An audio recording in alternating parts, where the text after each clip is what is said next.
Bonjour à tous.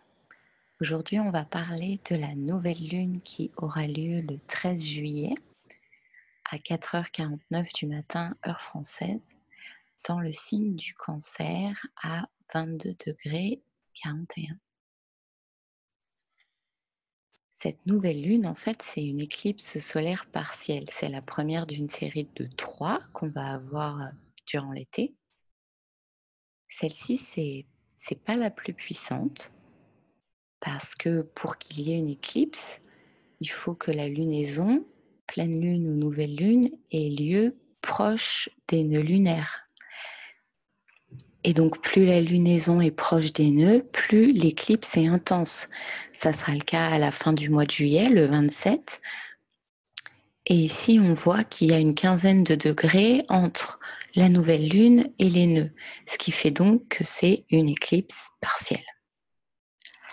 Et en plus de ça, celle-ci, elle est un petit peu différente puisqu'elle n'est pas dans le même signe. Les nœuds transitent l'axe Verseau-Lion et la nouvelle lune dans le signe du Cancer. Alors, les nœuds lunaires, ils transitent cet axe-là depuis mai 2017 et ils y resteront jusqu'en novembre de cette année, date à laquelle le 6, je crois, où ils changeront de signe et entreront, le nœud sud rentrera en Capricorne, le nœud nord entrera dans le signe du Cancer.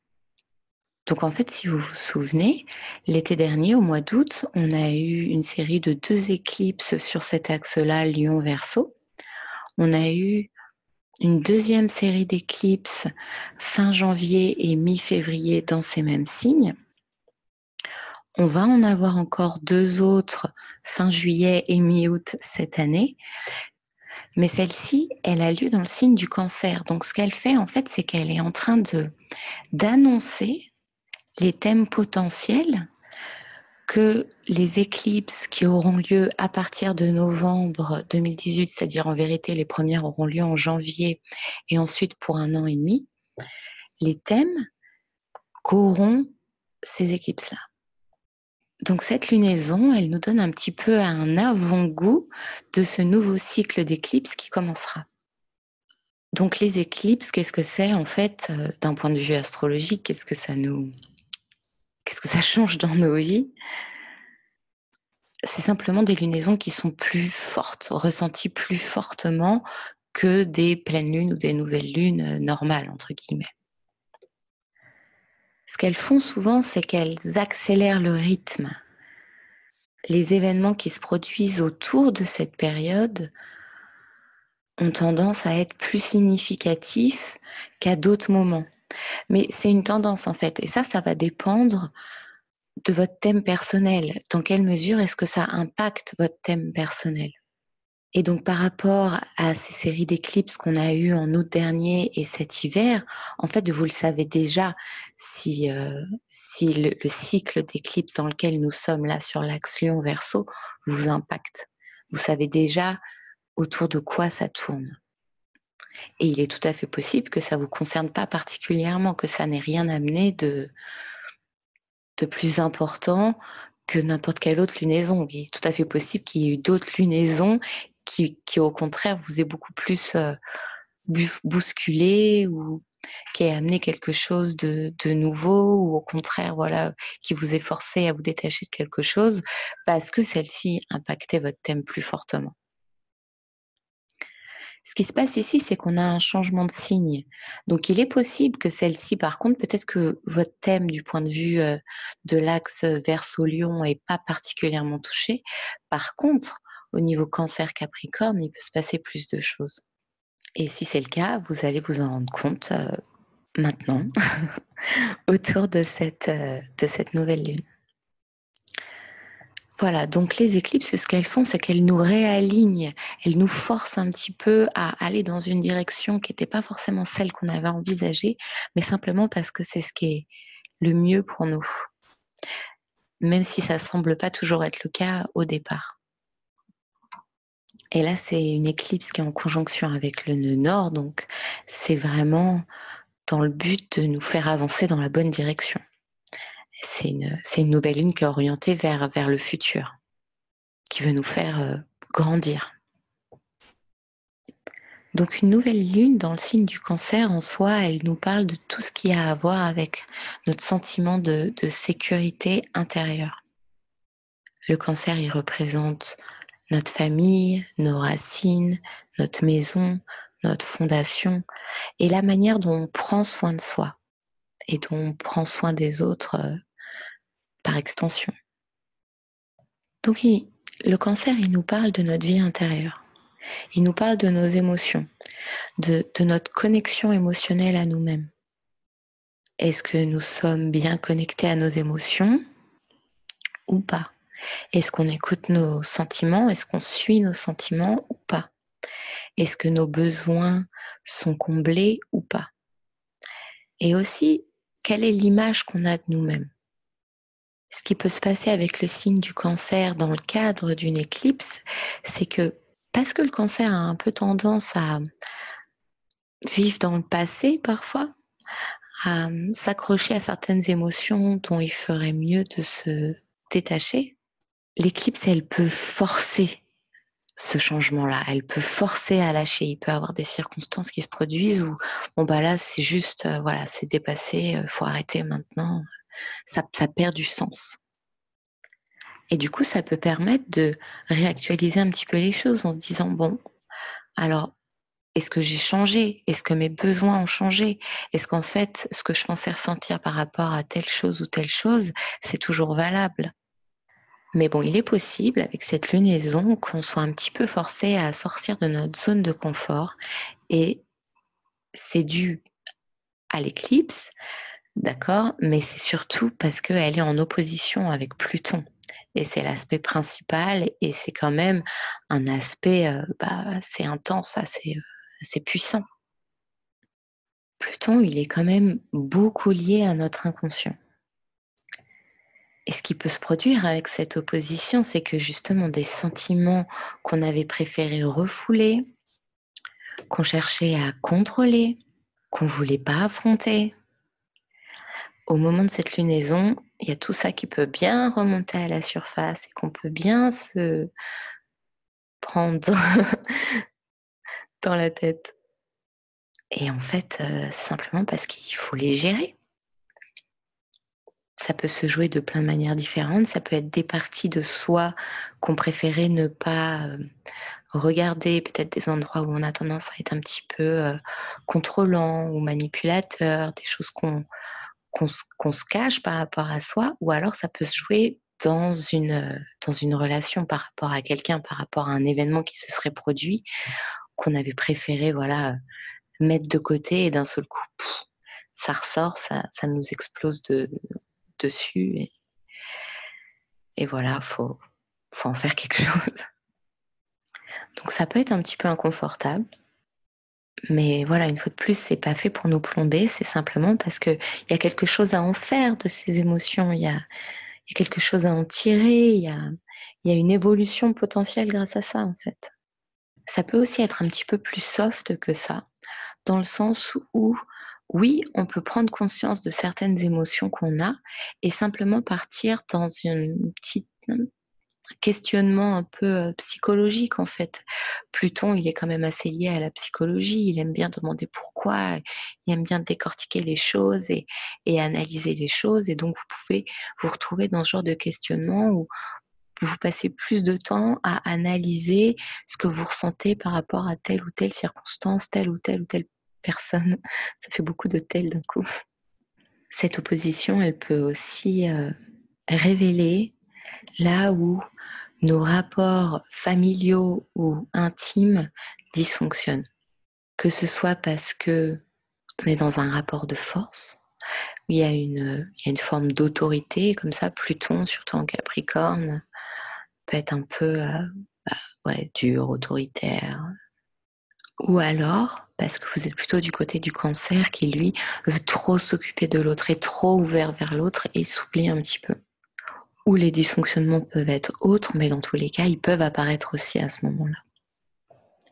Dans tous les cas, il semblerait qu'il y ait une manière de réagir émotionnellement à certaines circonstances qui ait là besoin d'être transformer, transformation, le mot-clé de Pluton qu'on entend tire-larigot. Mais bon, c'est vrai. Et on a la force de faire ça. Pluton, cette opposition, elle nous donne la force de le faire, en fait. Il semblerait qu'il y ait une vieille manière de réagir qui ne soit plus adaptée.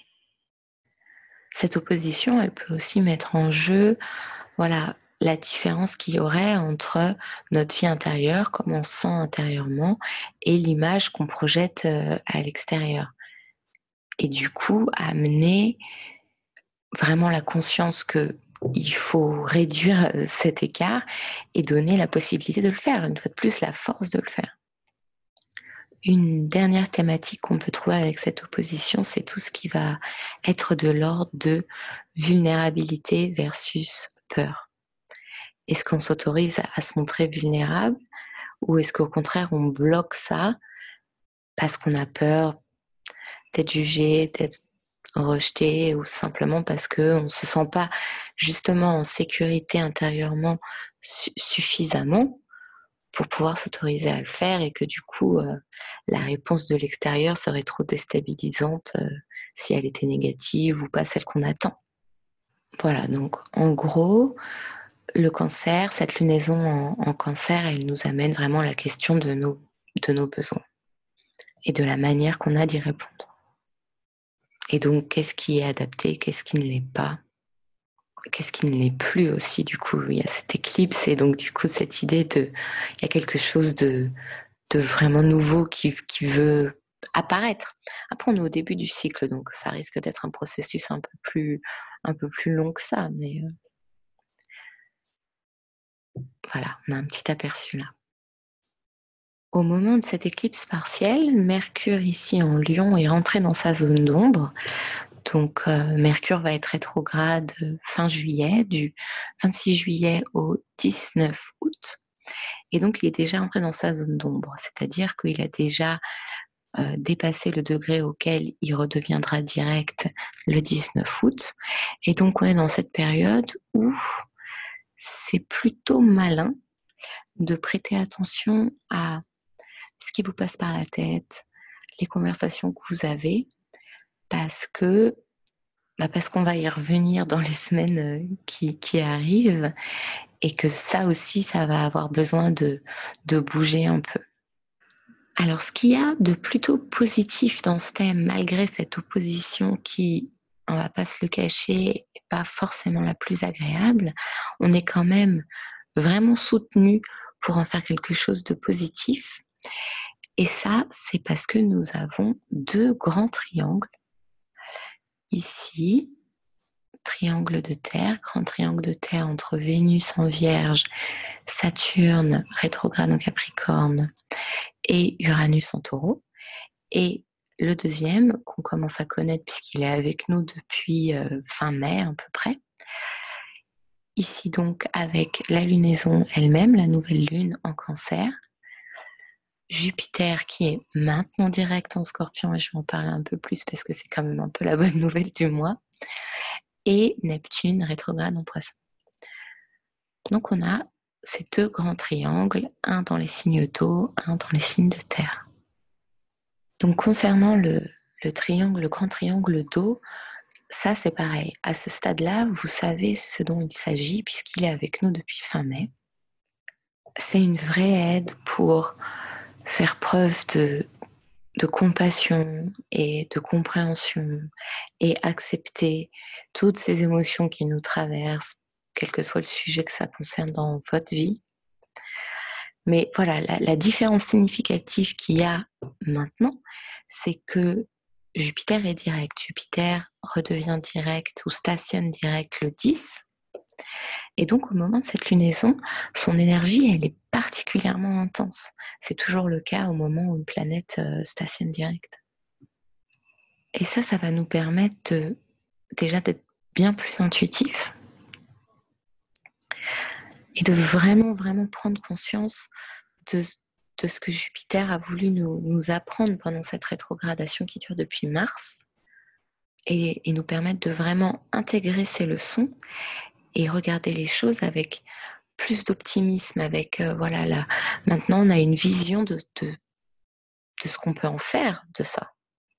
Enfin maintenant, ça va mettre un petit peu de temps quand même à se décanter. On a quand même toujours ce Mars rétrograde qui quand même ralentit sérieusement les choses, mais tout de même.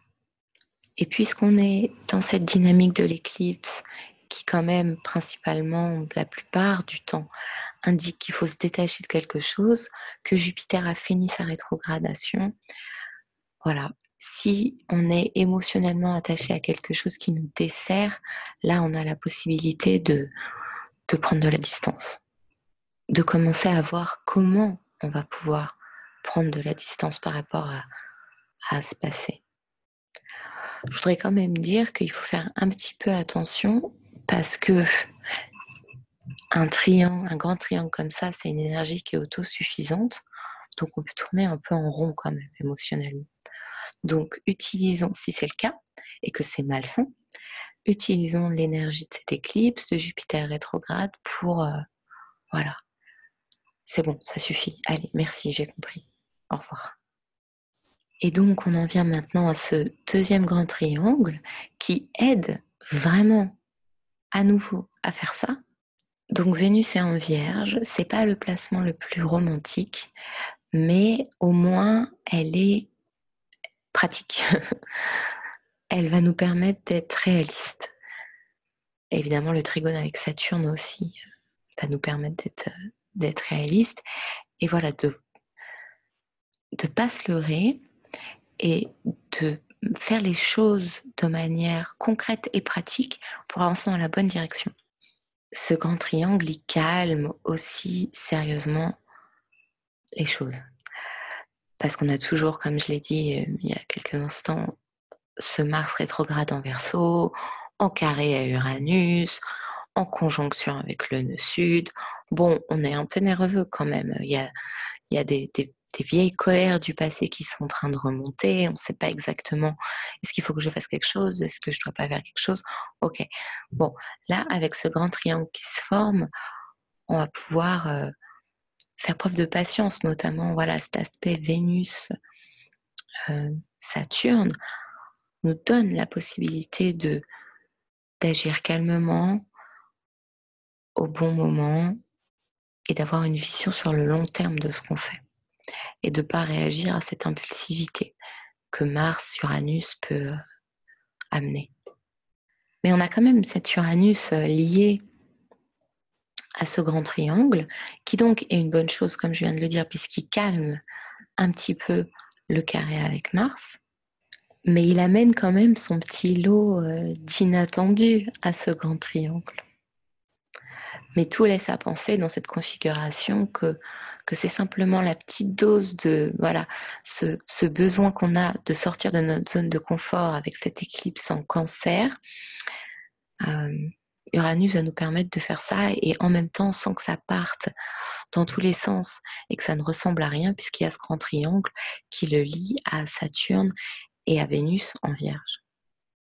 Donc je pense que pour résumer simplement ce qui se passe avec cette nouvelle lune, c'est donc, on va se sentir très sensible.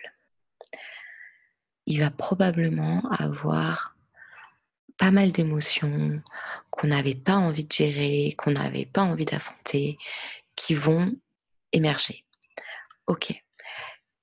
Déjà, est-ce qu'on peut les accepter? Est-ce qu'on peut, s'autoriser à sentir tout ça sans rien bloquer? Et surtout, est-ce qu'on peut réagir à ça de manière différente? Parce que si on les a bloqués, c'est probablement parce que quand on y avait un petit peu, quand on s'y était un petit peu frotté dans le passé, ça s'était pas très bien passé. Donc on a dit ok, non merci, très bien, je vais faire autre chose. Mais donc du coup là, ça revient. Et alors quoi? Eh ben, faut faire les choses autrement. Alors la dernière chose dont je voudrais parler, qui concerne plutôt le niveau collectif et qui fait un petit peu suite à ma dernière vidéo. Si vous avez regardé, je parlais du fait que le nœud sud et Mars venaient de passer sur le nœud sud de Neptune Et voilà, je me posais un peu des questions au niveau collectif, ce que ça signifiait et voilà, c'est un domaine de recherche à l'heure actuelle, quoi. Je prétends pas, hem, tout savoir et avoir compris par rapport à ça. Mais mais là, il y a quand même quelque chose au niveau collectif qui est en train de se produire dont j'ai envie de parler. Donc ça n'a pas de rapport avec ce nœud sud de Neptune, mais par contre, ça a à voir avec le nœud sud de Pluton. Parce que ce qui est en train de se produire là quand même, c'est que Pluton est sur son nœud sud. Il est en train de s'en approcher. Et la dernière fois que Pluton a été sur son nœud sud, c'était il y a 250 ans à peu près. C'était au moment de la révolution industrielle. Donc c'est pas rien. Et, et ce nœud sud, il est en Capricorne. Donc c'est la manière dont toute notre réalité, nos sociétés ont été structurées. Et là, on est en train d'arriver à l'état de, de cristallisation, quoi. Et clairement, il y a un changement qui s'annonce. Et notamment parce que, comme vous le savez peut-être, on va beaucoup en parler, donc je n'ai pas envie d'en faire des caisses aujourd'hui, parce que c'est quand même pas pour tout de suite, mais il y a cette importante conjonction entre Saturne et Pluton qui arrive en janvier 2020, sur le nœud sud de Pluton, donc. Et donc, le nœud sud en Capricorne, on dirait quand même beaucoup qui nous parle de ce qui s'est passé, de ce qui se passe dans nos sociétés, là, où une minorité accumule tout au détriment des autres. C'est quand même assez lié à l'archétype du Capricorne, ça, dans son expression un peu négative. Ou même au niveau un peu plus général, où une majorité est motivée par ce désir d'accumuler des ressources, ce désir d'acquérir un statut social, et ça se fait au détriment de quoi? Du nœud nord qui est en Cancer. Évidemment, on y voit aussi les rapports hommes-femmes et la domination de l'archétype du masculin sur l'archétype du féminin. Et bon, clairement, la nécessité de changer un petit peu ça. Donc avec Pluton qui passe sur son nœud sud à l'heure actuelle, cette conjonction avec Saturne qui arrive, j'ai l'impression que ça parle du besoin de se déconditionner par rapport à toutes ces lois et régulations, et même au point de vue de la morale, manière, le jugement ou l'éthique mis en place dans nos sociétés, qui nous isole en fait. Et donc la nécessité d'aller vers ce nœud nord en Cancer, où les émotions ont bien plus de place dans le fonctionnement. On ne marche pas comme des robots. On n'est pas en quête de pouvoir absolu